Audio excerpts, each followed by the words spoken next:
Mr. Trump, please, before making public pronouncements that Wayne Gretzky should run for prime minister, give yourself or get yourself a briefing on the nature of parliamentary democracy, a Westminster parliamentary system, and a constitutional monarchy where no one runs for prime minister. We have elections for members of parliament. We don't get to pick and choose among our billionaire friends for who gets a seat at the cabinet table. If they're not an elected member of parliament, well, Canadian system is different from that of the United States of America. I suggest that Mr. Trump find one of his grandchildren's school books and look at the year 1776, which may explain a few things to him about why our systems of government are different. I don't want to belittle Mr. Trump, but on the other hand, hey, Donald, have we got a deal for you? You think we want to be the 51st state? Nah, but maybe California would like to be the 11th province. How about it? California, Oregon, Washington? This is what you get. Free health care. Universal free health care. No more one-year-olds who suddenly fall off the Medicaid list and their parents are in the news because they're trying to do a GoFundMe so they can get their daughter to a doctor. Universal free health care. And guess what? Those gun laws that your Congress is too afraid to pass because of the national gun lobby, we already got our strict gun laws. That's why we have the safest streets around the world. Proud new Canadian citizen of the great province of Vermont. Vermont, New Hampshire, Maine. We'd love to see you. Are you also considering military force to annex and acquire Canada? No, economic force. Because Canada and the United States, that would really be something. You get rid of that artificially drawn line, and you take a look at what that looks like, and it would also be much better for national security. My initial reaction was much the same as most of my initial reactions to him, which is, really? I think he'd have an awful lot of opposition, and that the Canadians are not going to cooperate with him at all. Now, Canada's response to this latest threat from Trump is clear. As Marina von Stackelberg shows us, politicians of all stripes are sending the same message. The aggression is unwelcome, and Canada will not give up its sovereignty. Because Canada and the United States, that would really be something. There isn't a snowball's chance in hell that Canada would become part of the United States. Conservative leader Pierre Poilievre posted, "Canada will never be the 51st state, period. We are a great and independent country." Yeah, What's your problem with the United States absorbing Canada? Well, first of all, Jesse, you know, I love the U.S., I love Americans, and I get it. You know, President-elect Trump is a real estate tycoon. He's made billions, but that property's not for sale.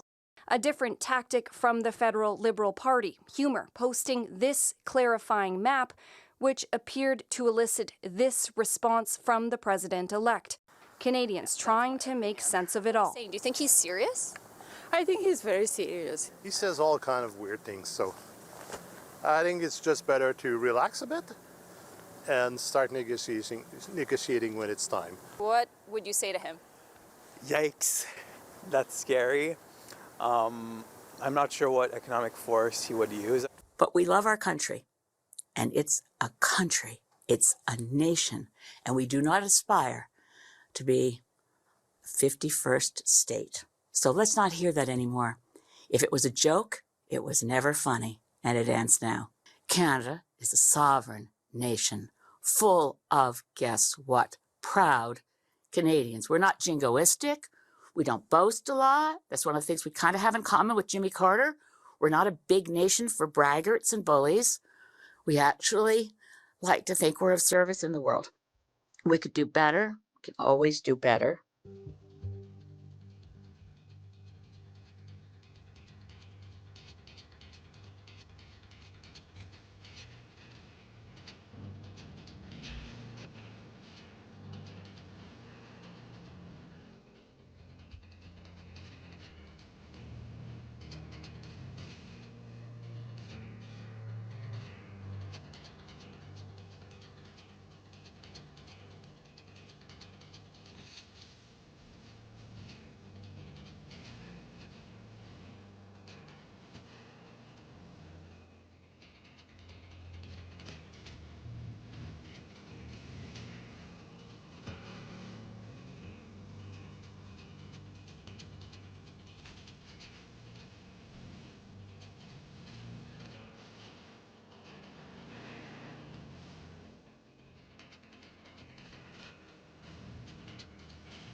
This has been a 2025 Apocateria production.